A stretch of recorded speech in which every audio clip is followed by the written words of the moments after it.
Dire team ban. Now I have to... did you hear it, actually? Did you hear the car driving noise? Yeah, you did. You probably did. Yeah. All right. All right. So we will go to this temporarily, and then we move. Right? Yeah. I started early, though. What the hell? Oh, no. I forgot the start time is 5 minutes early. Yeah. I'm gonna... All right, so then you do want a screenshot of this, then? Yeah, can you just... 10 seconds remaining. I think there's a way to screenshot preview. Is that the pose you want? 5 seconds I mean, all right, yeah. Let's go.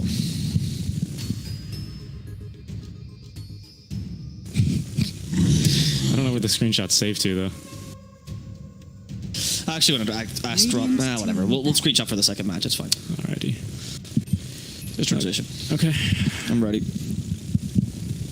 This is so stupid. This mic keeps falling for some reason. No, it's because the cable pulls at it. It's very annoying.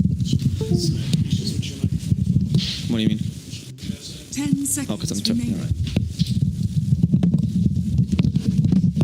5 seconds remaining. I do need to get myself more cable in between the break, though. It's very annoying, this stupid cable. It's just the design of the mic is really not made for the cable to go behind it for some reason. Because it pulls so fucking badly. Alrighty. Radiant team pick. Nah, so we just go to full screen draft. Okay. Ready? Do we go to this, or? Yeah, we're coming back to this, right? Okay. Do you have a speech in mind to explain what the hell we're doing? No. Alright, then you're just going to wing it. No. 3, 2, 1... Hello, guys, and welcome. You are joining us now on a road trip through the Eastern European region, where we get to cast some of the best Dota around.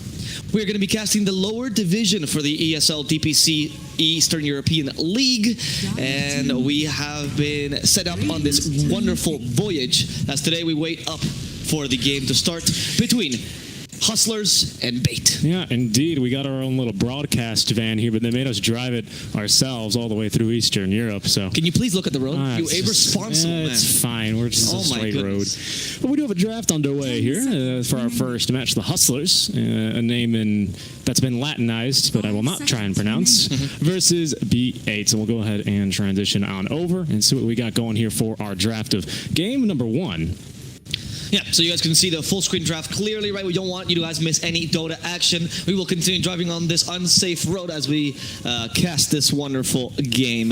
Hustler, a little bit of information. Bait, many of you know or should know that 5UP unfortunately cannot play with the team. He was their position 4, but unfortunately due to some medical complications, he's unable to play in the DPC leagues for now. We're not really sure what's going to happen to him just yet, so we hope for a swift recovery for 5UP. But they will have a stand-in. His name is Illusion. You guys might recognize him as the position 4 for Team Unique, where he last played. He started his... you might also remember him from Magic Hands, which was a team that was part of the CIS Tier 2 scene for a while. That's where Illusion really made his debut, and kind of surprised everyone with his great Earth Spirit and Rubik, two of the heroes that he really stands out on. So, Bait, we've already started with the Cuddle and the Terrorblade, a combo that we've seen a lot. No surprise, because RDO is the best Terrorblade in Brazil, together with Costabile. These guys, required to share the title, they've been fighting against each other for a long time. RDO is much more of the intensive farming Terrorblade. He's much more of the hard carry Terrorblade, whereas Costabile tries to be more about the lane control and trying to put some pressure with the illusions. So in this case, RDO, much more of a safe carry here with the Cuddle, so it makes sense to have the combination. And for Hustlers, they're going to go for the Elder Titan Timbersaw. Timbersaw also a very well-known player, a very well-known pick here, because both Phonic and Magical can play him. Yep, it's going to be Duster on the Coddle almost certainly for Bait. Strong position 5 here, of course, for the lane. You can go ahead and use that Chakra Magic to reduce the cooldown of usually Conjure Image or sometimes, I mean, it reduces everything, but Conjure Image helps him farm a little bit faster in the lane when he's very usually dependent on the, the Metamorphosis to actually get the damage done, especially versus a Timbersaw who's got high armor, and Timber is not going to, or rather, Terrorblade's not going to want to get too close to the whirling blades of the Timbersaw. Indeed. The Timbersaw is a pretty solid pick in general against TB, right? The lane, sometimes he struggles depending on how aggressive you play the early and how much you pressure that the Timbersaw before he gets his passive. But once you get the level 5, level 6, and you have enough tankiness to withstand a Terrorblade, your pure damage is a bit too strong against him. And he's also one of the better heroes at hunting him in the jungle, right? Timbersaw can just really move around, find a Terrorblade, trying to farm camps alone, and punish him exactly for that. But I think this is one of the times where I think RDO is going to show us his prowess, right? Because him being a consistent farmer, him being a really safe carry, I find that he's going to probably play in the right spaces. Not let the Timbersaw have any free opportunities and find farm despite the fact that Timbersaw is going to be hunting you constantly. I'm really excited to see how the squad, I mean, they've been playing in the CIS region for a while, ever since the Spring Illusion, I mean, not the Spring Illusion, rather the Realms Collide. Tournament. Where they moved through Ukraine. Yes, they are currently based in Ukraine, so Eastern Europe. And so they've been practicing here. I imagine getting some scrims in, especially here with Dendy in the middle lane. But I'd be curious to see how much of like the SA play style they're actually going to bring to the region, because we commented on it quite a bit yesterday, seeing a lot of the map rotations, the tendency of CIS to gank the safe lane from the mid lane, which is not always the case, generally speaking.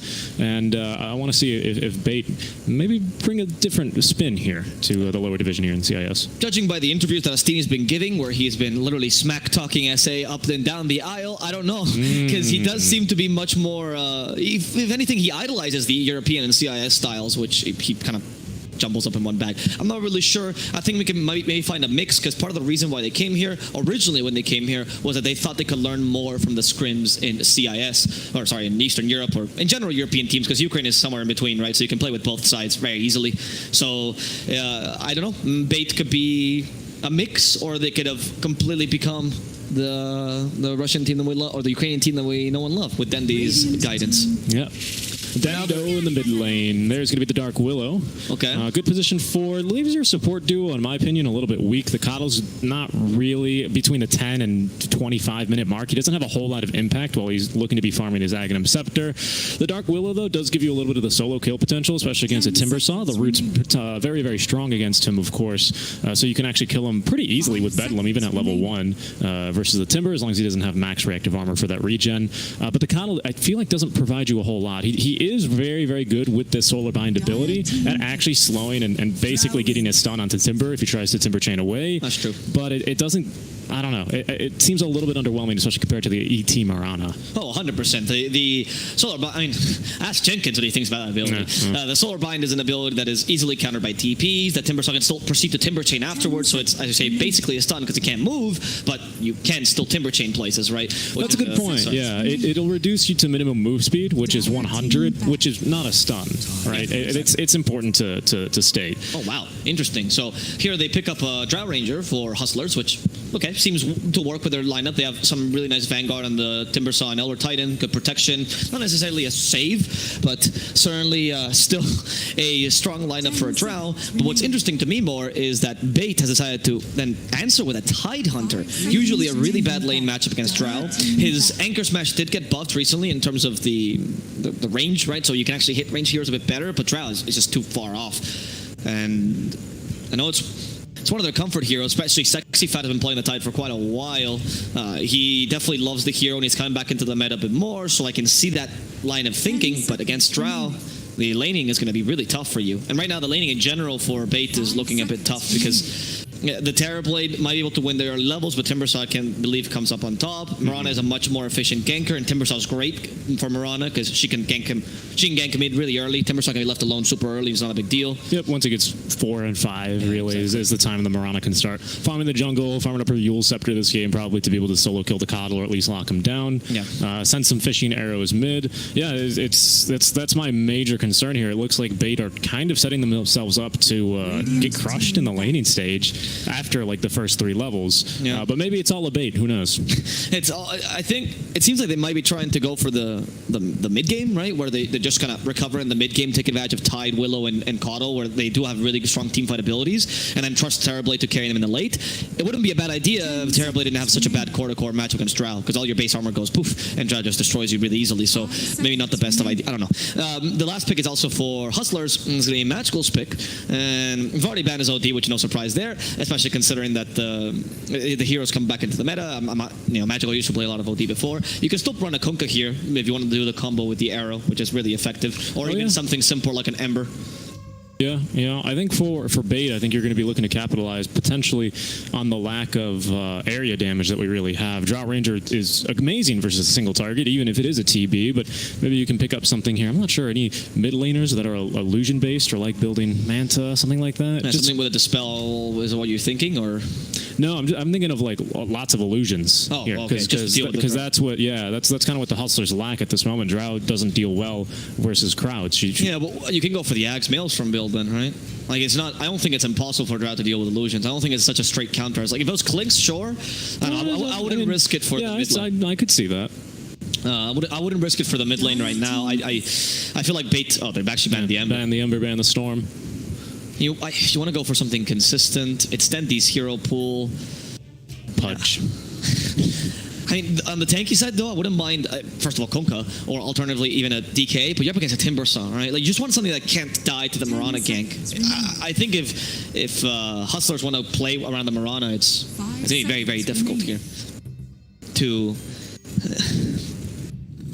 think if they want to play with the Mirana combo, it's going to be very difficult for Dendi to survive that lane, unless... Because the puck has been taken away, which is maybe the hero I would suggest. It'd be Lina, so you can stand far behind, but then again, you're still vulnerable to ganks. Yeah, I actually don't mind the Lina here, to be honest. It's good magic damage versus the Timbersaw. It outranges the ET quite easily. You got plenty of move speed as well to be dodging arrows. Yeah, but it's risky because you're also an easy gank. You know, it's like picking up a Zeus. Your lane is good, but then the gank is... Yeah, and you don't have last pick. Yep. I don't know. Beta's really thinking about this. I don't know what to go for themselves. The DP, okay. Yeah, I actually should have suggested that guy. It's a pretty solid Dendi pick. One of the first guys to ever make this hero work like properly as a win condition and competitive, actually. Back in TA3, I will always remember that draft, which is a draft where everyone's doubting. It's like, they don't have a carry, they don't have a carry. Then he's like, I'll carry. And he did carry, indeed, with the DP. It was a really nice game. But...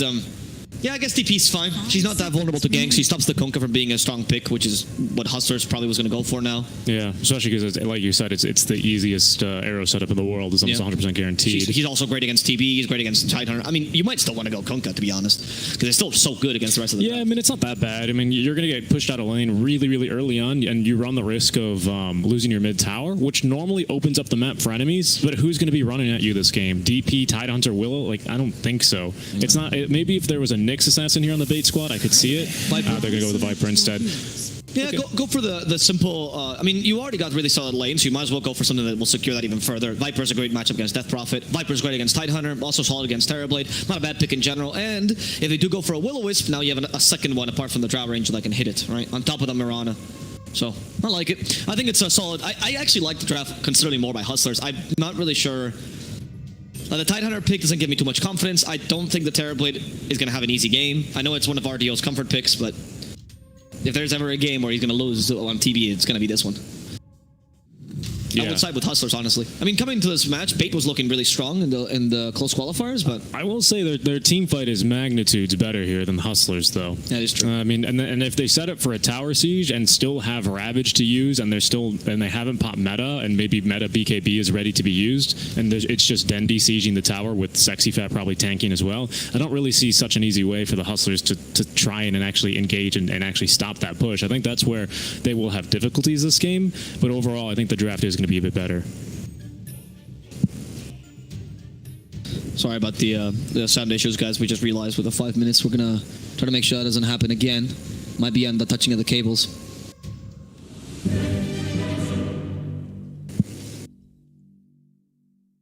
We'll try to figure this out as soon as possible. Hopefully in the game there are no issues. But do keep us informed about any sort of mic issues you keep hearing, as our producer is on it.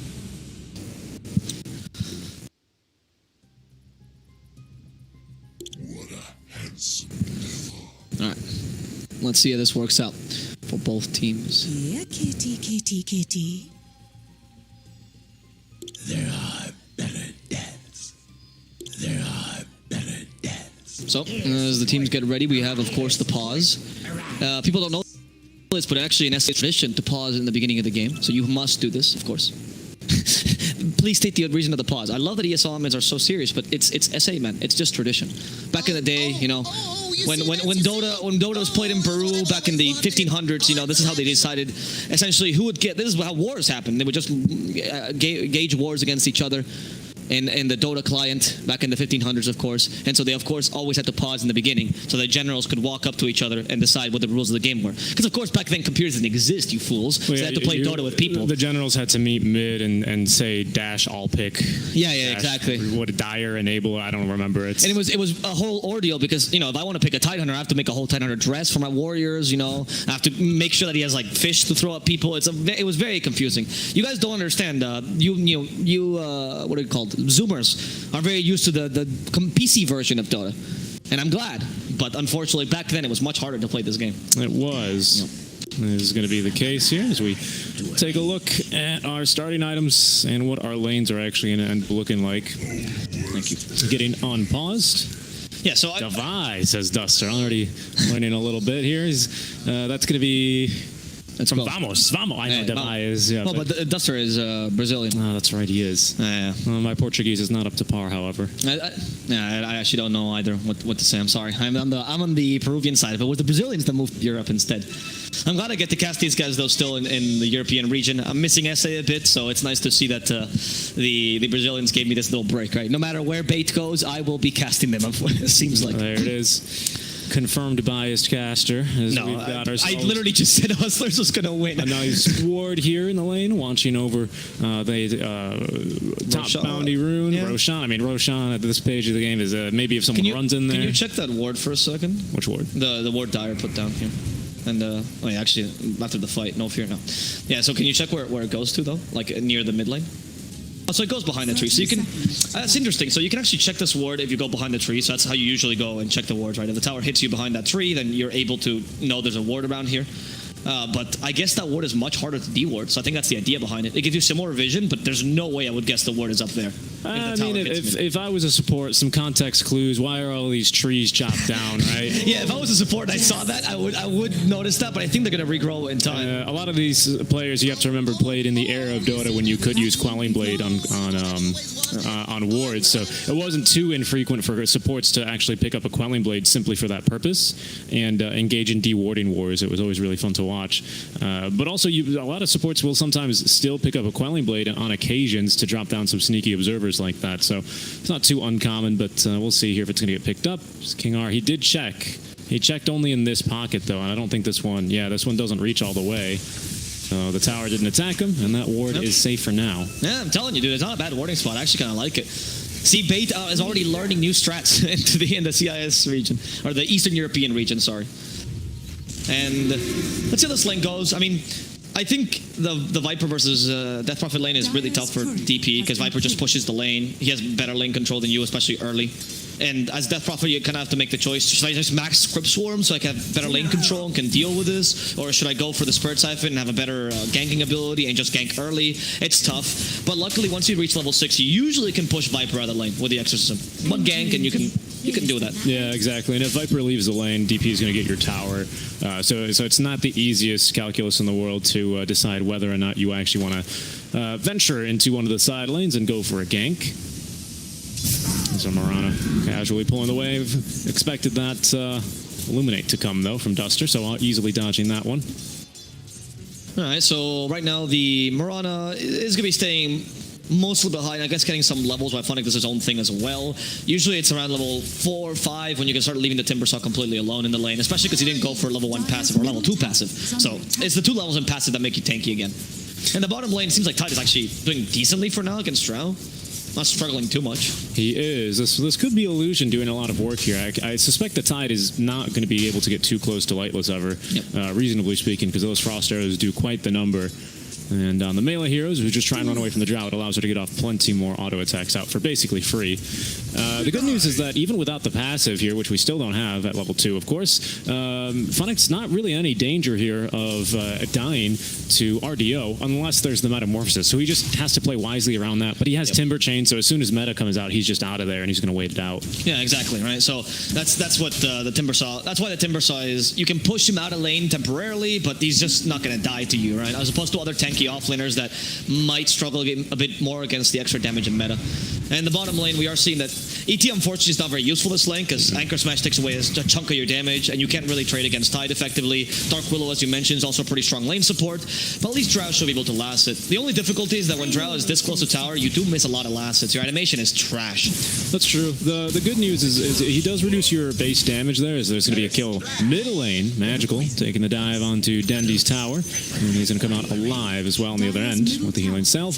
But the good news there is that Anchor Smash only reduces your base damage, I believe, which is why it's so strong against a PA, because obviously that's where she gets her crits and all her damage runs. Exactly. Oh my goodness. Dying in the top lane. Yeah. They caught him with an arrow. Surprise there. But you're right. It doesn't reduce the extra damage that the Spirit from the Astral, yeah, but it's still not too worth it, like you're saying, to go for it overall. Yeah, exactly. We'll see though, because in this bottom lane, I mean, Tide is... I was not expecting him to do this well, honestly. Sexy Fat is showing that with the right support, you can kind of beat the Drow, and I guess nullifying the Elder Titan was more valuable. And then in the mid lane, in the mid game, the Tide is definitely very useful against Drow. So then that's where you really take advantage of this lineup. The mid lane, though, is going exactly as we expected, where the Viper is absolutely dominating DP, and there's not much Dendy can really do. I don't think this is up to Dendy, honestly. I think this is just up to, well, whoever drafted this, right, for him. Yeah, I mean, at the end of the day, what's going to be the biggest threat is it's hard to rotate away from this mid lane as the Viper. He's not particularly a fast hero, and Dendy can push the incredibly quickly, especially once that level 6 does come out. They're going to try and secure that bottom rune, and instead it's going to spawn in the top lane. Bottle, empty for Magical, to be refilled with the Invis, so it's a bit too early for him to rotate. I think he just wants to keep applying pressure here in the mid lane. I don't suspect he's going to try and make any plays with the Invis rune, just using it for the refill. No, but a bottle refill is very important because of the mana, right? Viper usually very mana-intensive hero, especially early. Your mana pool is not great. Get the bottle, get the refill, and then kind of crush DP out of the lane. And if she can't even get level 6, I do question what a DP does, because she's not the kind of hero that is used to being forced out of the lane. So now, yeah, then he's just being poisoned to death. He might be dead even. That's going to heal a bit, though, but the poison attack is full stacks. Magical is being really efficient with that poison attack. So what you do actually with Viper when you don't want to waste mana is you wait until he has 5 stacks, and you wait like a couple seconds, and then you refresh the 5 stacks with another poison attack. That's the best way to deal the most DPS with the least mana usage. Man, really, Phonic pushing the lane just beyond the tower every single time here. He's must have a decent amount of damage here under the tier 1. Still looking quite healthy, though. Doing a good work here with the Conjure Image to make sure the tower is not tanking too much damage, but unfortunately there's only so much he could do. Yep. And I mean, there is a point that TB can just go jungle at one point and not really care about the Timbersaw too much unless he can hunt him, right? So he's not the worst laner. There are other carries that depend much more on their laning stage that Timbersaw would crush. The Timbersaw against the TB is much more about the mid game. Bottom. Today, Observer. It's okay. First game. First kills. Tidehunter does die in exchange of no fear. Drow Ranger, though, will be able to survive. In the mid lane, Dendy could be in trouble. Poison attack, and he is going to go down. Tanking as much as he can, but unfortunately not enough to survive, as the Marauder rotation is effective, and they rotate around the catapult timing, so this could mean a bit of push for Magical, too. Yeah, it looks like they already have killed the catapult. They even fortified to make sure that the catapult doesn't die here in the mid lane, as it's only going to take 1 hit from the tier 1 tower. Duster's going to be here. He needs to pull these creep away from the tower, try and nuke them as fast as he can to try and reduce this damage. But this is going to allow our Viper then to rotate away. He's got a bottle refill as well, so he could potentially head top lane now with the Viper strike and look for some action there.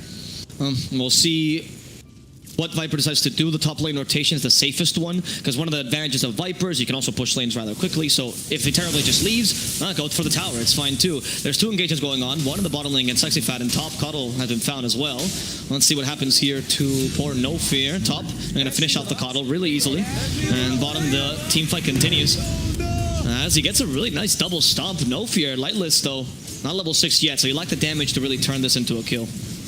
Yep, exactly. Basically, a free kill onto the Kailh. Does waste a little bit of the Viper's time. He was hoping for more, but don't worry. He's going to be able to drop a Viper Strike, rather, onto the DP and kill her in no time. Dendy not having a very fun time this game whatsoever. Top lane is also not going so well here. So they actually still have the wagon alive and another creep wave to reinforce it. Bottom lane as well as a bloodfest. 7-1 here already in favor of the Hustlers. No Fear might drop himself here, but Sexy Fat being kited around a little bit. He can't do anything. He's dead. He acknowledges it, gets an anchor smash towards the end, but marksmanship really upped Lightless's damage, and now it's impossible for them to contest this. And on top of that, Funnick up top has been left completely alone, and now he's pushing the tower, taking advantage of the 5-minute catapult, which is still there, by the way. Yep, it's still there. It's been whiling on this tower for about a whole maybe 70 seconds by now, and yeah, he's able to tank for the tower. The creep wave is there to reinforce him. Morana here zoning out anyone trying to defend the tier 1. Yep. RDO has to, I mean, I guess he's just looking to farm as much as he can, but he's already 33 CS here to his name. Already the tier 1 tower down. Mid lane is probably going to go down here, I imagine, with a 10-minute wagon as well. So right now, all the lanes looking pretty bad for Bates. It's tough for TB. Oh, King R? No, he has a league. It's fine. He's a Morana. When can you kill a Morana? When can you kill a Morana? You need more items than her. So TB being a jungle and carry does struggle when your tier 1 falls this early, right? Because you usually want to take advantage not just of your triangle, but just of your whole jungle. Very similar to Luna, you're a vacuum farmer. You can really just take the whole jungle in a very quick sweep with your illusions, and unfortunately now you're going to be forced out. But as we can see, RDO though, what he likes to do is he transitions towards the mid lane, where he farms whenever the creep wave is pushed, and then goes towards the triangle. So he still finds farm. I think RDO is one of the better heroes at doing, or better players at doing that. However, the game is still difficult for him. Yeah, it's not going to be an easy one here to get recovered from. They are fighting bot lane, though, looking for a kill onto No Fear, but no worries, as Lightless is there to reinforce in front of the tower with the, what is it, multi-shot it is? And just forcing away the Willow. Funnick is continuing to just farm now right nearly underneath this tier 2 tower. He can't quite tank at tier 2, I believe. I don't think he has quite got the HP for it, so at least you're safe for now from the tier 2 push, but the fact that he's already basically here already and farming and your jungle's been warded, it really removes a lot of space here from the side of Bait to try and get into this game. Yeah, the Timbersaw, I mean, anyone that tries to touch tier 2 tower alone this early in the game, unless you're winning by a ridiculous amount, it's just the wrong move most of the time. I don't think there's a single hero. Maybe Beastmaster or Broodmother could try, but in general, it's just safer not to do it. Was a nice arrow, catching up illusion, despite his Shadow Realm, doesn't really matter. And the bottom lane, by the way, the control they're keeping of this safe lane tower is giving so much space to Hustlers, allowing Timbersaw to rotate. The TB doesn't really know where to farm. Then he's trying to keep the mid tower alive best he can, but it's difficult. Timbersaw's finally here. Yep. I don't know if this is going to be possible. Even King R is here as well to reinforce. They've got a sentry behind the tower, just expecting and ready. Maybe they expected a ward here in that earlier gank. They didn't find one, but it still got use as well for when the Moonlight Shadow comes. But this is going to be the tower now dropping. Denny's going to do his best, trying for the deny. The deny King himself, unfortunately, lacks the damage to get that one off. He did have a haste rune, though. That's why he tried. He knew he was going to die there no matter what. They don't have slows, right? No stuns. King R could be in trouble. Dendy wants to chase after him. He doesn't have X, so he wants to commit this. Magical. Active Viper Strike, the stomp, not going to hit. Too fast, too furious here. Dendy not going to be slowed by the poison, nor by the Viper Strike, so he's good to keep on going. Right back to full HP as well, thanks to the extra battle charge, but he does still lose that tier 1 here in the mid lane. Well, No Fear, could be in trouble now. He does stomp. There is a Terrorize, doesn't actually come off. That doesn't really matter because the Curse Crown will still stun him.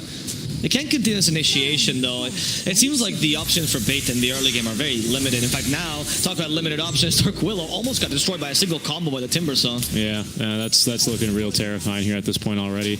Dendy back into the mid lane, getting ran down by Magical. Nice job breaking vision, dancing around the one tree that he's got to make sure that they don't refresh and get that 5th stack there of the poison. But now my question is, what are you accomplishing here, Dendy, right?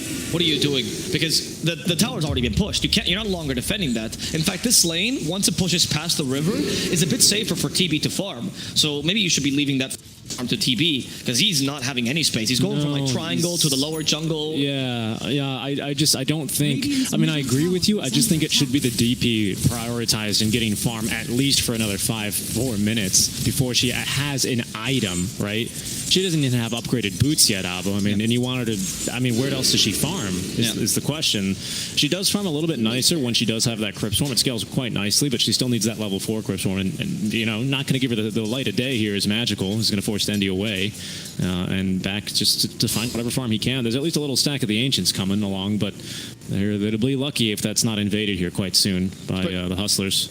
Yeah, it's particularly difficult as well because I think your best bet for a dead laner is a Terrorblade. Nobody else can really push that dead lane easily.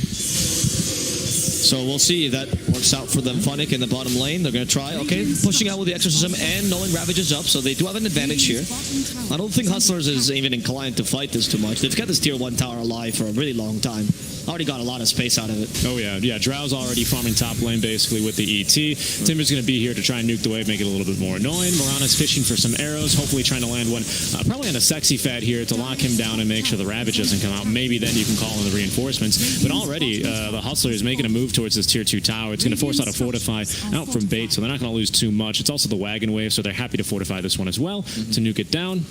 They even counter-fortify it to try and keep it alive, but it's not going to be a very fruitful effort. Speaking of fruitful, RDO has not got a lot of fruit in the inventory. He's doing his best, though. He's already got the Yasha. Yeah, not bad farm considering how bad his early game went. Yeah. And he's going to be doing his darndest, but already he's just so far behind here, popping the meta to try and farm up the stack of Ancients, as our Willow is going to walk underneath a ward.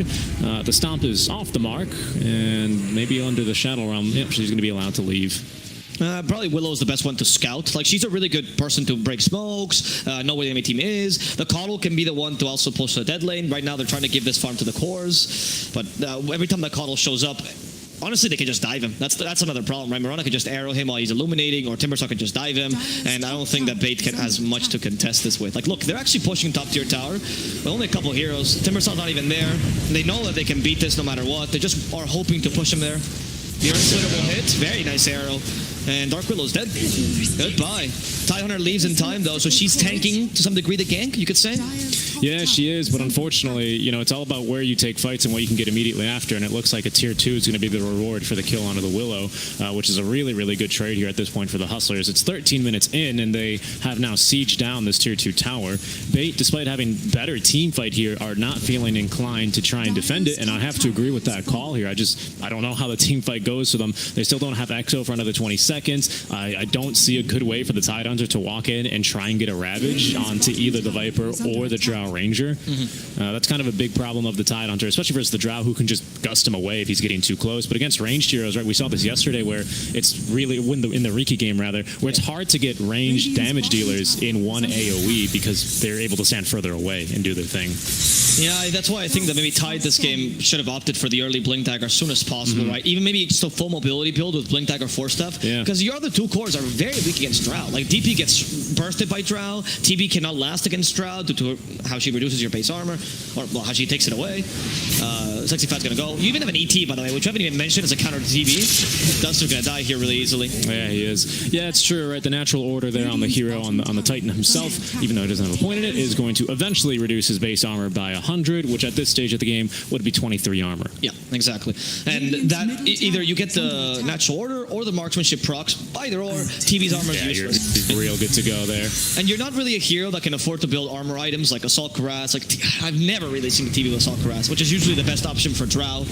Maybe Dendi should consider building it, but Dendi is now in trouble. Yeah, Dendi's barely got enough money for the Yule Scepter. Finally has got the upgraded boot and needs them to try and run away from the Earth Splitter, but will still get pulled back in. Funnick might consider a little bit of a dive here. He's got the team not too far behind him, but he's going to be dissuaded there from going any further. Only had a couple stacks there of the reactive armor. His Lightless just multi-shotting down Illusion, trying to get some experience in the mid lane. Will be punished for that. I think Illusion is desperately trying to cut lanes, because when I said earlier they don't have a quote-unquote dead laner, I actually apologize. Kailh can do that role, but not cutting lanes like Willow or Terrorblade can. So I think Willow is trying to accomplish that, to just elongate the game, because that's the best strategy they have right now, right? Cut lanes, elongate the game that way, hope that TB gets enough farm to match up with a Drow, and that's the only thing I can see that can bring back B8 in this game, honestly. And still then, it's kind of difficult because Drow has such a good core matchup against Yeah, exactly. Exactly. I mean, Kailh's good at deep pushing waves at the very least. What level has he got to illuminate? Yeah, but you require towers, right? That's the problem. Yeah. The less map control you have, like high ground, great, but when the outer towers are easily, diveable, then Kailh doesn't seem that great because you still need to charge that illuminate for like 4 seconds. There's a Rout of Atos now for Magical. He's going to be able to utilize that to lock someone down and just punch them to death with their poison. Maybe Gleipnir build this time? Yeah, I could see it actually. Some more magic damage, some mixed damage as well. Oh, it's actually mostly magic damage there. No fear. Running towards Duster. It's a bit of a hard catch, especially after the blinding light created a bit of space. Yeah, but you get a second damage deal with Gleipnir, right? And you also increase his farming potential. Not that Viper needs that too much, but it's a bonus. I imagine it's going to be maybe for the late game, right? You need a couple more items in between. Yes, I agree. BKB is a really good idea for now, right? Make sure the Tidehunter can't have any impact. In fact, Drow, I'm expecting to go for a BKB as well. This game, we'll see. So far, so only the Manta style. Gus is going to miss out from Loyalist, though. Illusion. This time, he's not going to be caught by the combo. Because if you BKB, right, on the Drow, then even if Tide gets a Blink Dagger, Force Staff, or whatever, and ravages you, you're safe. And there's literally no other thing they can do against you. You Gus the Tidehunter away, you proceed to multi-shot him, and then he's dead. Because he's going to open up like a watermelon. Yep, and yeah, exactly, just like a watermelon. Except no seeds in that one. No, RDO is going to go for SNY, so that's probably the best way to kind of tank up. Maybe he goes for Scotty as well. Yeah, there we go. Needs the Dragon Lance. It's a good idea, though. It just needs to be tanky. Recognizes that his armor... tankier, right? Because his armor, like we've been saying, is not going to be of much use this game. They've got two ways, one of which was Pierce BKB. Does Natural Order do? No, yeah. So only the marksmanship procs are going to Pierce BKB. So even if he's BKB'd, he's not safe to really fight the Drow on his base HP. So he does need to go for some stats to be able to boost that up. Plus, it's not a bad farming item, SNY. Yeah, like I said, the best idea is probably for you to go for, like, this is an alternative route that you can take if you want to play around the TV. Oh, careful. And they're going to go for the Dark Willow. Fair amount of damage. Ron is nearby. They know where Sexy Fat is. They definitely should just gank him at this point. They're just trying to put themselves in position. There's a Motivato. Stomp will hit. Arrow as well. He does have, oh no, the path has been taken away thanks to that Nether Toxin. So Sexy Fat will fall. No Kraken Shell living in there. So yeah, another alternative option you can go for if you're bait is that you could try to go for armor or items. On, like, for example, DP can build a Sakura's, Tide can build Mekans or Vlad's, and then TB can try to build a lot of strength. And then you get a lot of effective HP that marksmanship does not go through. And that would improve your matchup against the Drow. So it's always an idea if you want to play around RDO. Yeah, it would, but Endy's just so poor, though. He finally at least finishes off his first item, which is going to be the Yule Scepter after the duel, Null Talisman, and the upgraded boots. So he's it's only 18 minutes into the game. I mean, the thing is the Hustlers, they just have so much free reign over the map right now, it feels. Despite not having such great team fight, they're kind of just running over this early game. It's important to note, though, the RDO presence, he continues to farm. He's now got his next item, which is going to be that Dragon Lance. So keep your eye on his net worth. That might just be the saving grace here for bait. But again, even then, we still have the issues before mentioned of the armor problems. Yeah, exactly. Like this is only band-aid measures, right? Whereas it's going to help the situation, but your draft put you in a really difficult situation to begin with, right? Drow is now starting to beat TB, and you're like, how is this even possible? Is RDO a noob? No, it's just RDO has no farm. Has no space. Yep. So no matter how fast your farming ability is, no matter how great you can clear waves, if there's no ways for you to clear because the enemy team is controlling the map, then you're kind of left with this. Because a lot of baits, Kailh and Dark Willow, they're forced to actually control the waves to make sure that the Hustlers cannot go for like free smokes or like this Roshan. It's difficult to control the waves and at the same time find the farm for your cores in this game.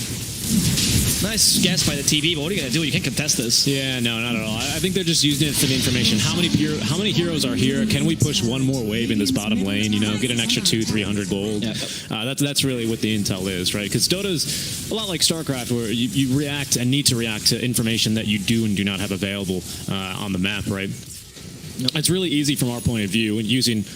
I guess I'll use the royal we, including you guys, the viewers, because we see everything, right? These players, you have to remember, they only see a certain amount, right? And any information we can get, and the map is especially dark for bait here, right? Can you swap to the vision? Can the observer swap to the vision? I cannot. Oh.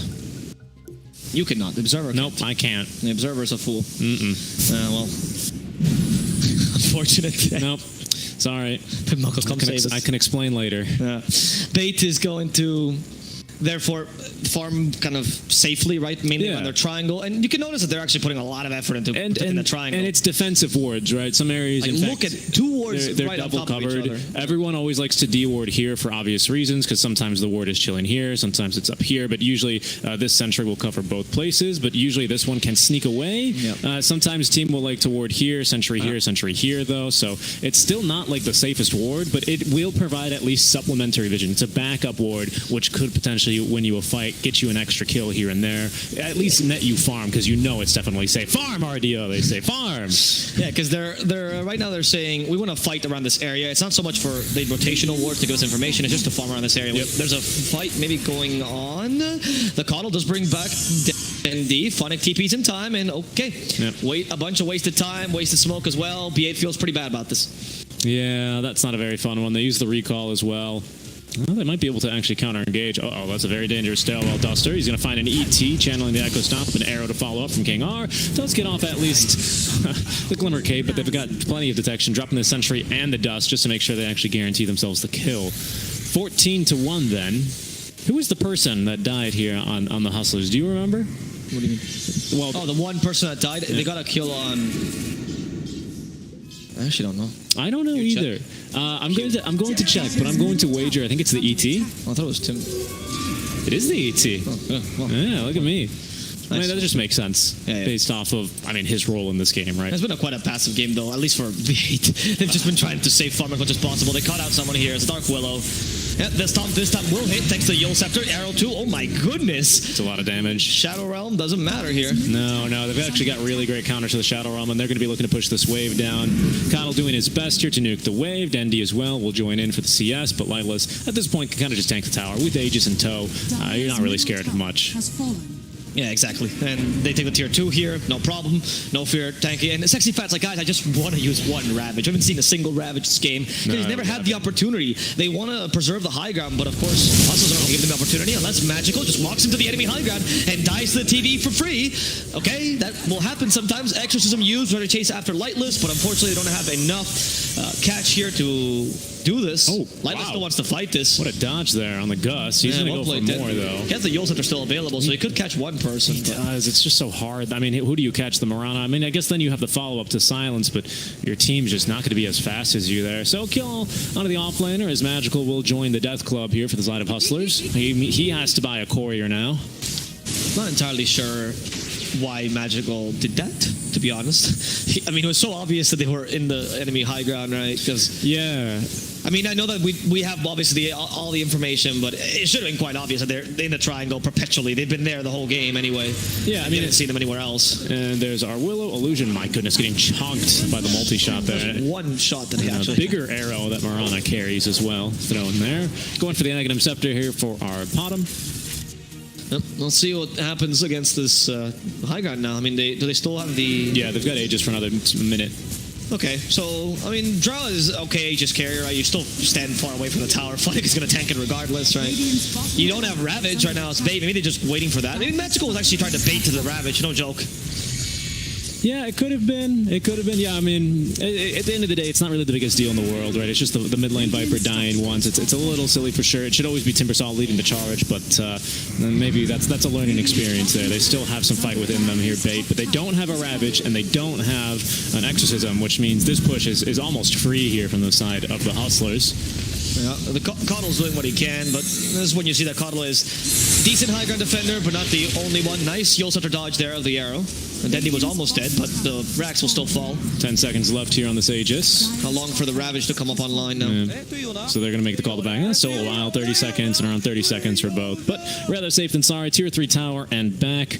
Not a whole lot Bait could do, but just watch. And they're going to be happy there. So Bait going to go ahead and collect the bounty runes to try and get as much farm as they can. And actually, RDO has now overtaken everyone else in the game here in terms of his farm. He's now got the full Eye of Scotty completed, going next into the BKB, but he does not have enough money for the buyback here, clearly, and that BKB is still quite a ways away.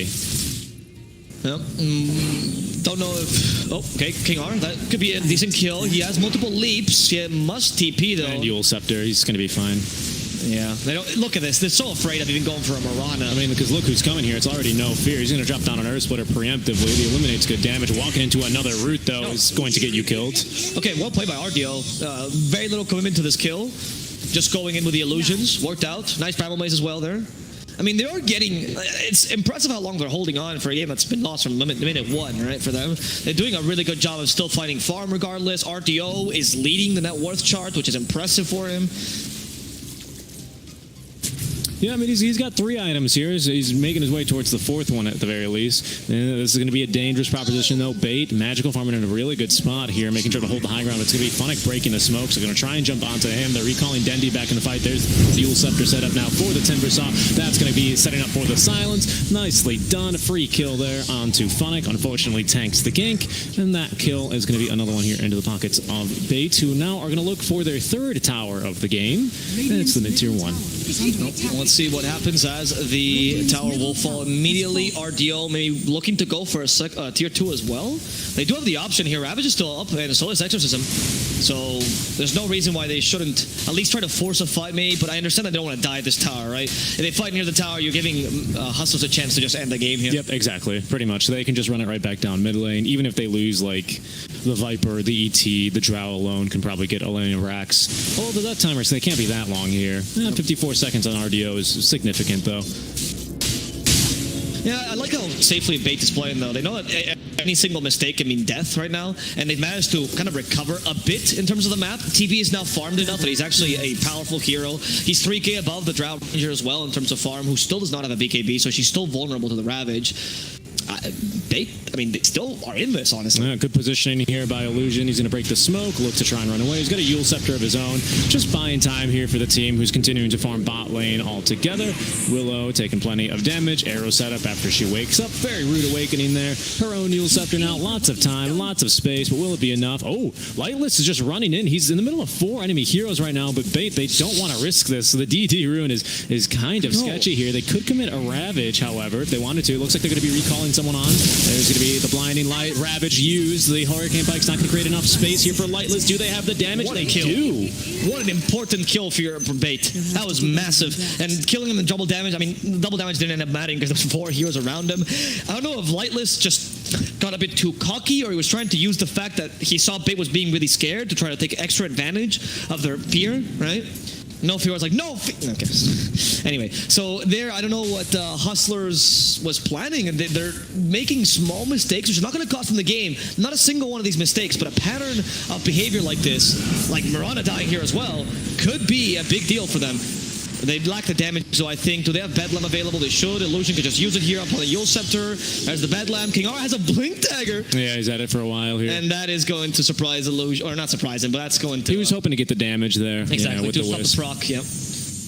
Let's see if they can still kill him, though. He's out of leap charges. My God, is Mirana annoying here. Look at how long King R is lasting. But right now, the guys who want to create space and who want to elongate the game are Bait, not Hustlers. That's exactly right, yeah. Because Hustlers, I mean, they're in a really comfortable position already. Viper's making really great progress towards his Butterfly. He's already actually got the Eagle Song, and nearly enough there for the Talisman of Evasion. ET going for a 4-staff, 14 Bloodstone charges here now, ready to be used by the Timber Saw, so that's going to help him out, make him a lot tankier.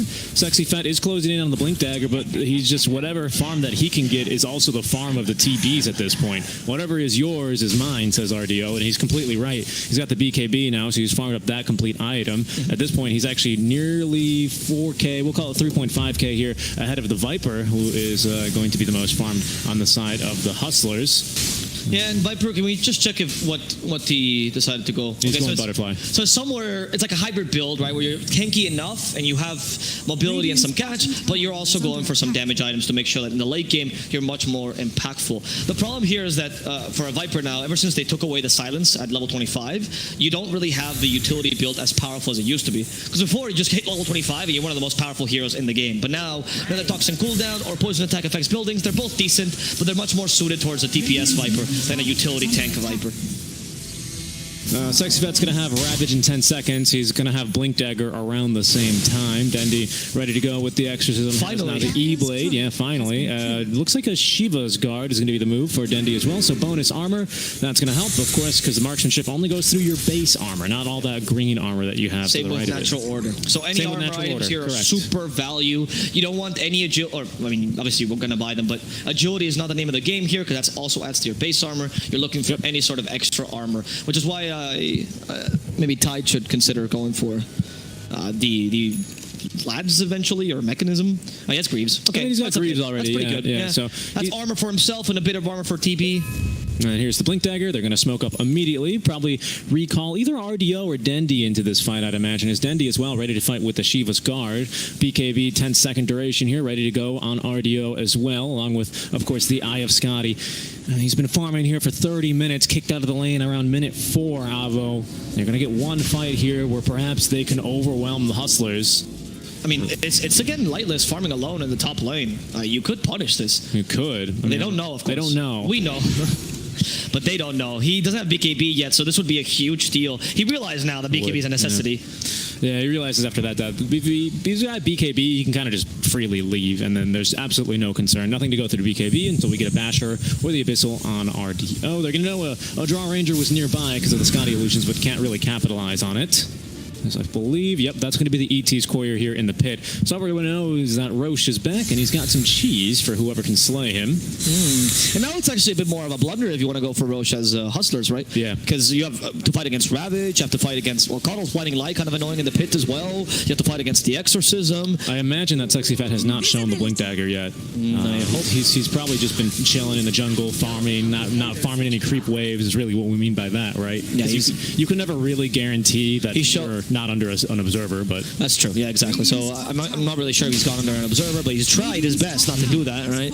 The Cloak of Flames is also really useful for the Tide because now he can cut lanes a bit more effectively. He's tanky enough to withstand a bit of damage, and the Garden Greaves is also great as an answer to the potential Gust, right? I think Hustlers know something's up though. They feel like it's like when an when an Earthshaker goes missing off the map at like 22, 23 minutes. You're like, something's fishy. Yeah. Hustlers are now wondering as well. It's like they're starting to have the conversation of, are we still winning, guys? Yeah. Is this still an easy game for us? That's what it is. Yeah, you can see Sexy Fat. He's like, do I take the farm? Do I not? I take the farm. I want the range creep. Here's my Blink Dagger world. He's going for more. I'm not afraid to show it. But they pinged him. They pinged the Blink Dagger. They pinged the Blink Dagger, but more importantly as well, Sexy Fat, he realizes with that second creep wave might have been a bit too greedy. Yeah, definitely. The very famous complexity line, which is the line that you cross when you start going from efficient farming to feeding, which according to Kailh, complexity would cross all the time. I thought that line was "Don't drop your items to use stick." No. That was like actually his words. I'm not gonna throw shade. He said it himself, dude. He called it the complexity line. I'm just gonna take the word for him. I'm sure Kailh, as soon as they added backpack, he's like, "Oh, really? Now?" Anyway, going for the Roshan now here for bait. Let's see if they can defend this, because it did seem like Hustlers is interested in taking this Roshan. Duster shows himself. Duster's like, I'm fast. I'm on a horse. No big deal. Recall. It's going to get Dendi back here. I thought for a second it was recall right into the air. That would have been awful. But no, he moved around. Let's see. Okay, that Yule Scepter by King R. Wasting that is kind of a big deal because you kind of need it defensively here. Yeah. You can't dispel the Cursed Crown. They might be setting up for a team fight. The Earth Splitter's been used just for the Willow, really. Okay, that's an ultimate used. Yep, that's two ultis used. Moonlight Shadow as well used. Funnick was in a bit of an awkward position. He was making sure that the team wouldn't get flanked from the river. Mm-hmm. He was kind of standing here. He saw Dendi on the high ground, didn't know where everyone else was, making sure that they wouldn't get cut off and just, absolutely murdered, right? You don't want B8 to get the jump on you right now, especially with this Blink Dagger that Sexy Fat is now showing off again here underneath the creep wave. He's going to take these. So the BKB, though. Yeah, the BKB is a big deal here. But I think TB now is out-farmed the Drow so ridiculously that he might be able to beat her. Like, he has Scotty and Sanjay and Yasha, plus Dragonlance, actually, all giving him strength. Now he also has the Butterfly to mitigate some of the procs. Marksmanship does grow through evasion, but Drow naturally does not, of course. That'll be OP. And that helps RDO a lot to tank against his physical damage. Funnick sees him trying to go for Roshan. Bit of a sneaky Roshan by bait. Funnick. It's so difficult to kill him. I mean, he's bought so much time there now. The Viper who is farming down bottom, or the Mirana who is farming down bottom, is already shown, or they're already missing off the map. So they know they can really only take this if there's heroes from Hustlers elsewhere. And I think both teams are probably just going to decide to fight away from the Roche pit, because when they stay near the Roche pit, they're not going to be able to fight. Try to go for Dark Willow here. Babelmaze annoying the Timbersaw a bit. There's the Yule Scepter, the arrow. Oh, blocked with a Tide Hunter. That's kind of fine because it's Crack and Shell, but they stun him again. He's Nether Toxin, so they're going to kill him. Sexy Fat. I don't know if he was trying to block that or he just ate that by accident. My queen, get down! He said. He jumped right in front. I mean, he blinked into that. He must have known what was coming. Right. There's only one thing that follows a Marana Yule Scepter, and that's a Marana Sacred Exactly. Arrow. So that's why I think he thought he could tank that and me get Ravage off. But that was, I mean, they just chunked him. Yeah. And now the Roshan is going to fall here. Unless Bait wants to buy back on the Tidehunter, they're probably saving that buyback until the last second because they have the outpost control. It's too late now, though. The buyback is going to happen anyway. They didn't know the Roshan was going to fall this fast. BKB used by the Drow Ranger. She takes the Aegis and the Cheese, but Magical is destroyed by the TB. As they now go for Funnick, Yule Scepter going to give him a couple more seconds of life. And with the Bloodstone, he might be able to make it out here, actually. Ravage used to cancel that TP, though, because Sexy Fat might have died once, so you make sure that Funnick dies as well. Yep. Yeah, unfortunately, I mean, maybe they were considering it, debating it. You might even say they were debating it, whether or not they wanted to buy back there. How many of these do I have to withstand?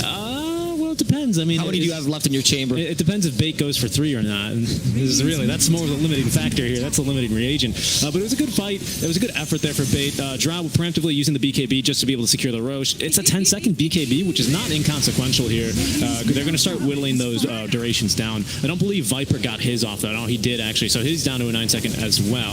Does have the buyback, but Bait pushing in. They do actually get a nice little stop. You can see the difference between a hit and a marksmanship proc, right? Like, marksmanship proc chunked him, and the hit did nothing to the TB. So Drow is really going to rely on natural order or marksmanship to be able to beat the TB. Right now, he's way too far. No longer can you fight him if you don't get lucky with his procs. That's an advantage to the TB, right? I'm hoping for an Ag soon for him as well, for extra metas. King R, again, the high ground play. King R, will you go to the high ground? He's like, no way. I saw Magical do this earlier. I learned my lesson. I'm not doing this. I'm staying in lane. And they're going to be able to gank them now. There's only 2 supports here, so it shouldn't be too difficult. No fear is the target. Rooted up and killed. Yeah, we never understood high ground vision in this game. I understand, like, the ward cliffs. Obviously, I wouldn't be able to see that, but these are like a staircase. Like, if there was a guy standing at the top of my staircase with a knife, I probably wouldn't go up those stairs. No, but the thing is, you don't know the guy is there, right? Well, I mean, it's just a staircase. So, you see a staircase that leads into 5 stairs. Yeah, but what if I told you that there's a staircase that you need to go by to get to your job, and it's always enshrouded in darkness, and there's like a 50% chance that there's a guy waiting for you to stab you, or alternatively, you get paid. You never know. I guess what you do is you smoke right outside. Then if your smoke goes out, then you have to. Then you know someone is there. That's exactly right, and that's exactly why people get smoke breaks in their jobs. That's true. And so it's a well-known fact. What is this? All right, that was great. That was a me joke. That was amazing. King R here is nearly actually finished up the Aghanim Scepter, which is going to give him a little bit of a damage buff with the Sacred Arrow. Good for TP, good for cutting lanes, especially good for cutting lanes. I think that's what they're going for. The lane cutting of this new Sacred Arrow is better than the old one because you don't have to put yourself in position. You just send the Sacred Arrow, hit one of the important creeps, and then kill the rest with the Starstorms. Let's see, Terrorize, okay. I think the Coddle is, yeah, he's very dead. I don't know if you should be fighting this Bait. They do have the Ravage. TV's already leaving, though, so they're leaving Dendi as cannon fodder.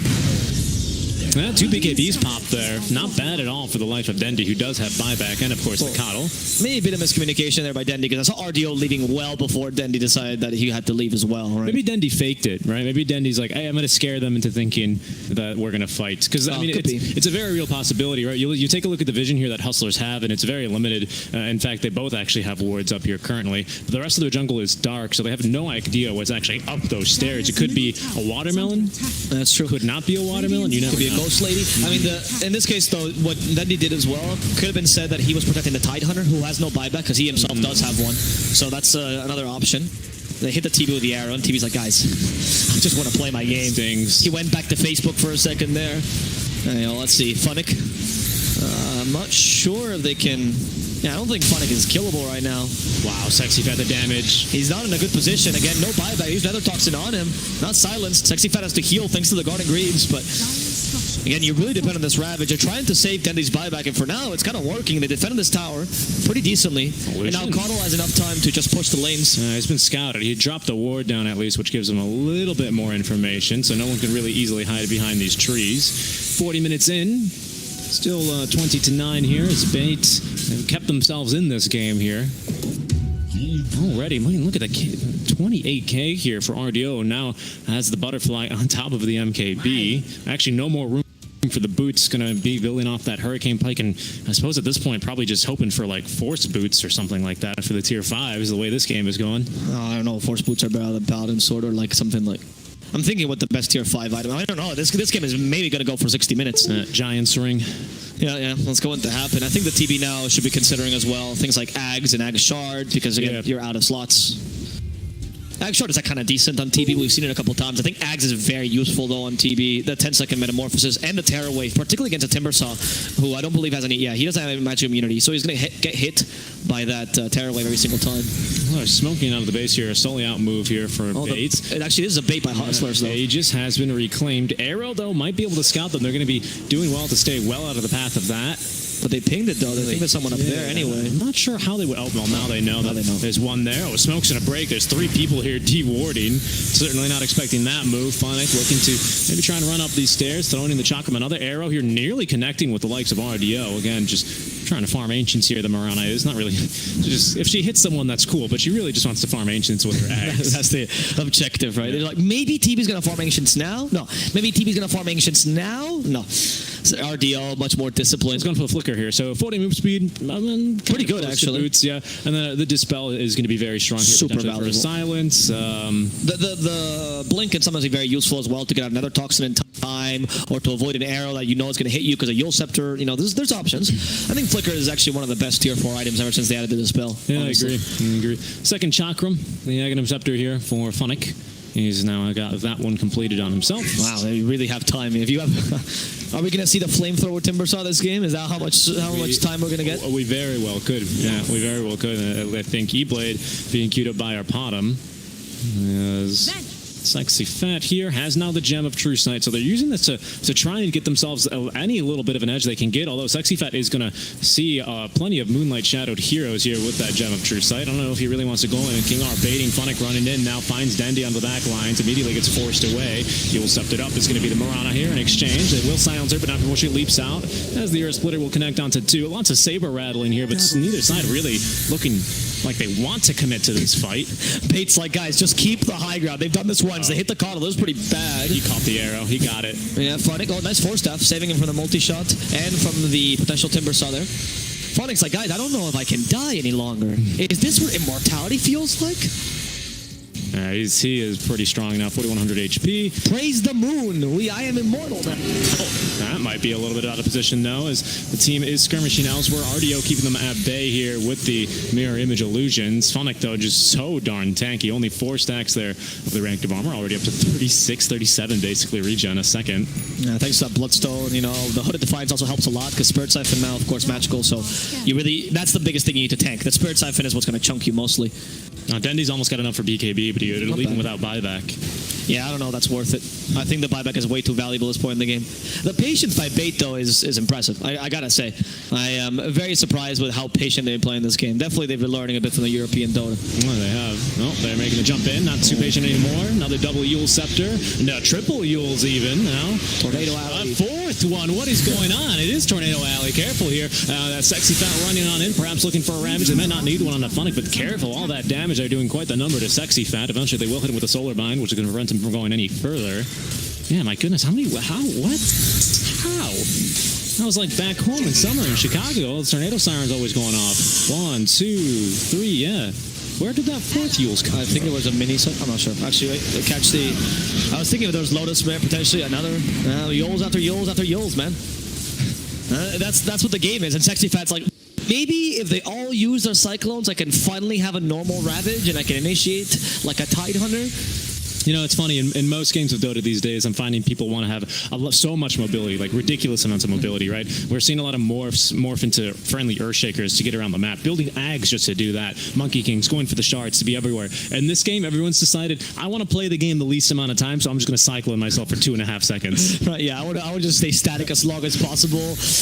Hope this game goes to late and whatever happens, happens. Whatever happens, happens, brother. I mean, 5K not worth difference here. The issue is that most of the farm for Bait is actually currently sitting on the TB, who is but one man at the end of the day. Yep, exactly. We'll see what... I mean, this Rashad maybe is the next I think they can fight around there, right? Like, bait should definitely... I really don't mean to make a pun here, but they should bait the Roshan here, because they know they have a better teamfight potential within the pit, and they also have pretty fast Roshan taking. So does Hustler, but they are not a team that has the best team fight in the pit. The issue is that Tide doesn't actually have the buyback this time, so he can't go in for the bait, as he would probably be best suited for here at this stage of the game, honestly. Yep. They no longer have any troubles killing the Willow, even through the Shadow Realm, so she's not going to really withstand any damage, especially with the Mirana Eggs now chunking her a bit more. Yep. And so Sexfat, they can't really, I think, achieve that unless you want to run the gambit of potentially losing your TV at the start of the fight. That's the only other hero. Wait, Lightless here is alone. They don't know this just yet, though. They see Lightless. They see the Illuminate, and Lightless is out of there. Yeah, I mean, that Illuminate was unnecessary. His name is Lightless, after all. Alright, so he hates Illuminates. It's really scare him. Wow, we are on a roll today. This is what happens in a slow game. Guys. Puns galore. So, I think the play there by Duster may not the best. If they were trying to initiate, they're using the recall pretty effectively to surprise Hustler most of the time. But the problem is that if you use the recall there and then you show yourself, it's like, what's the point of this kind of surprise gank, right? Level 25 here on the Timber. He's like, wow, Illusion is almost dead to those two Chakram. He's taking the Whirling Death attribute reduction, which now is going to reduce for 26% each time. You can stack, I think, up to 2 for, pretty easily onto heroes if they stand still, that is. There's a lot of stats missing already. It's kind of terrifying. Especially for something like Tide. Like, if you put him in Nether Toxin where you can't dispel that, and what level is Viper now? Has he reached level 25 yet? No, not quite. But I'm assuming level 25... I don't know what talent you go for, because I usually think Nether Toxin is better. Like, it's 3-second cooldown Nether Toxin, that's huge for more breaks. But maybe you think you need to siege high ground, the poison attack could be justified this game. However, I haven't really touched high ground for a while. So maybe I really would rather see Nether Toxin. And then the Tidehunter will not be able to use his Kraken Shell at all. This is kind of crazy. I don't know if I've ever seen farm distribution be this unequal in a game that didn't have an Alchemist. I just did some quick mental math. RDO's got about, I think, 45%, close to 50% of his team's net worth. It's all on him. Yeah. Which is absolutely incredible. Yeah, you're pretty accurate. I mean, like 40, maybe 35 to 40. 35 to 40, whatever. It's a big chunk, though, certainly. King Og gets a free kill here on Illusion. Immediately, Yosceptors to celebrate, and then leaves. Now, it's a Yosceptor to guarantee the blink, because he didn't know where anyone else was, of course. Roshan falls as a result. There's Ag's Blessing. They give it to the Viper. More Viper Strike damage, not bad. And, of course, the decreased cooldown is the biggest thing. Sorry, not more damage. Decreased cooldown in mana, which means you can abuse it much more. And increased cast range, right? Nope. Yeah. So very useful against TB, because, of course, Viper Strike does go through BKB. You make him super slow. And Flicker will not help against that. It's not dispellable. All right, so now all of a sudden the net worth lead 13K, right? Because it does calculate that Agadam's Blessing into your net worth. Yes. So that actually will not leave our Viper without buyback. He's got plenty of money in the bank, 4,400, saving up for the Satanic, perhaps.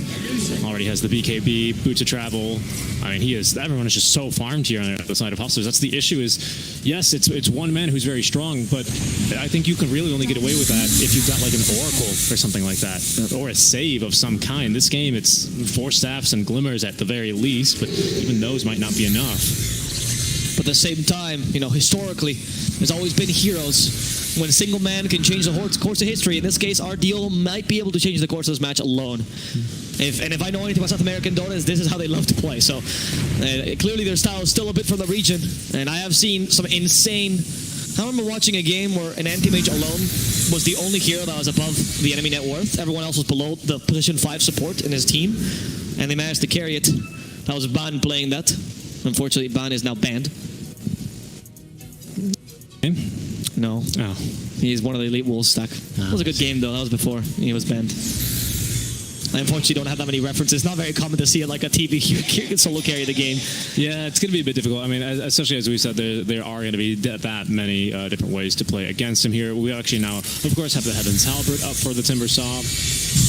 He's going to be building up for a Wind Waker. So that's actually the first time I've seen a Wind Waker built. It's quite a late game item. Super expensive. The recipe alone is 1,600. I think Yule's itself is like 2,250 or something like that. Pretty close. So it's ridiculously expensive. But it's nice again because Ice Frog he's patching in some items that make it not as punishing to play some of the early games. It gives you a little bit more of a power spike into the late game. Here 25 now on the Viper. Yeah, it's gone for another Toxin cooldown rather. Drow still thinking about her 25 talent though. There it is. Okay, it's going to be marksmanship. I think that's the best choice, right? Usually cooldown reduction is the better talent, but in this case, because you really are only hitting the Terrorblade when you get marksmanship procs, it's by far the better choice. Well played, Lightless. Let's see how they can defend this. Funny is like, does Chakram work on tower? I'm going to try anyway. Let's see if I can just break it. Yeah, it's only good against trees, not against stone, though. That's true. Funnick is unfortunately the scissors of this equation. That's right, that's right. All right, well, let's see if they can take this tower regardless. Funnick is, oh, wow, look at him. Nope, he gets put in the Brown Blaze eventually. Yeah, I mean, look at the damage on a Dendi as well. Yeah, Dendi just doesn't have any items, though. What do you expect from him? He's a DP 50 minutes in with 20k net worth. Does have now the Exo increased damage here with the Exorcism Spirits, so there's at least something there. Arrow is going to be looking to scout Sexy Fat here as he's smoked up behind enemy line, or behind his own lines actually, with the 4-staff Blink Dagger, Ravage all ready to go, but there's only so much longer they can delay this game, and honestly, my goodness, Kailh can really just do this all day. I mean, how do you think he got so old in the first place? He was sitting in the trainer just illuminate blasting creep waves over and over until he eventually got called in the battlefield.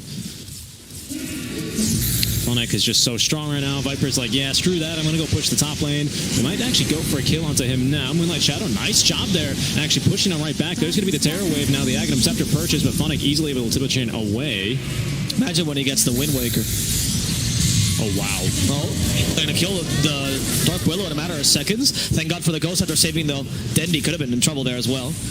But it's like, guys, I told you I'm immortal. I can't die, I swear. I have cheese. There's no big deal. Totally. He just used the Bloodstone active there, so not too worried. He's going to get all that mana back here in just about 20-30 seconds or so. 17k now, the net worth lead, 22-9. 52 minutes into the game now. As the Hustlers are going to try once more on the high ground. There's going to be the 4-step up, but he forces himself right back down. That was an offensive 4-step. It was. Yeah. Let's see. Kailh will get punished here by Funnick. He immediately buys back together with the Dark Willow. They seem to either want to fight this or no. If they don't buy back, they've lost the game, which is correct. Yep. But yeah, if you wait there for your buyback and they take one in the racks, like why, right? You're going to have to fight them eventually afterwards, so you might as well buy back immediately. We've got only 20 seconds remaining on this Aegis. Hustlers are backing up, it looks like. Although we are going to get these tier 5 neutral items at the pace this way this game's going.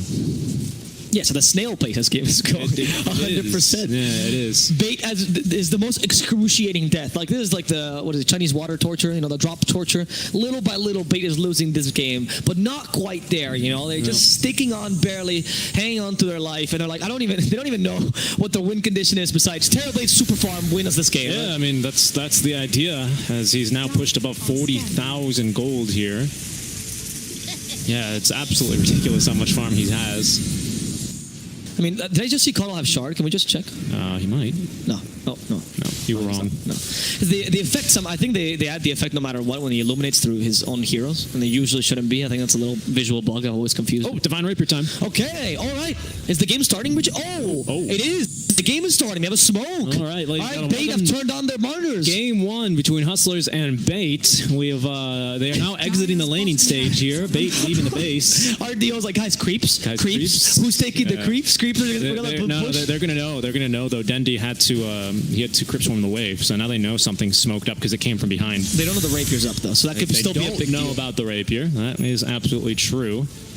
Let's see if the rapier can be enough. You don't want to reveal it to Funnick though. You already have enough problems killing him, and he's about to have Wind Waker on the way. He's gonna. I don't remember what the C buttons are to play the Wind Waker song, but he can play it. Yeah, he can totally. All right, second smoke here. They still want to go for the best reveal. Dendi is going to be baiting. Would like that Arcane Rune, but Magical as well. They're going for a bait play of their own as the fight kicks off. Not Funnick, though. We've already established this. They've scouted him. They've scouted the rapier. They know that he has a rapier. Yeah, that's bad. And now he's in a bad position. Don't body block him, Dendi. They stop Dark Willow. There's a Moonlight Shadow here. They do have a sentry nearby, so it doesn't really matter. But Dark Willow might just die. The Ravage Sexy just throws it out. Now the impact of the rapier. Let's see it. They're going to go for the Timbersaw. That's the worst target. He just used it there himself. Stops his initiation. Ravage has been wasted. E-Blade stopping the damage from TV. He flickers back. That is not what he was looking for. Now that's the real meta, though. RDO cannot find the draw. A single marksmanship proc takes away 1,000 HP. That's the rapier on the floor. And I think Dendi's going to have to carry this. He's trying his best with the Will-O-Wisp. They're actually fighting pretty decently. The Exorcism is dealing a lot of damage. Lightless is in trouble. He's going to go down to Dendi. He's 2K now. As the Rapers again on the floor, who's going to take it? Sexy Fat trying to go against the ET. They're going to murder him as well. Here's a Timbersaw. Can he finally die? Is Funnick capable of experiencing death? We'll see it in a second because they're going to go for Magical first. A much easier target. Multi-shot stopping the Tidehunter. Sexy Fat is down for the count. Dendi trying to run away. He just wants to heal with the Exo. Chakra might just storm him to shreds. They're trying their best. Lightless is chasing after him. The Exo's gonna make some movement speed, but it's not enough healing. Dendy, he's dead to rights here, and the GG will be called. They've lost every single hero, some of them twice. Maybe there was never a chance to begin with. Yeah, holy moly. Look at the net worth lead now, 45K after that fight. Wow, well, it was a bit of a slow burn, to say the least, but eventually we get there, as it's going to be, well, Hustlers taking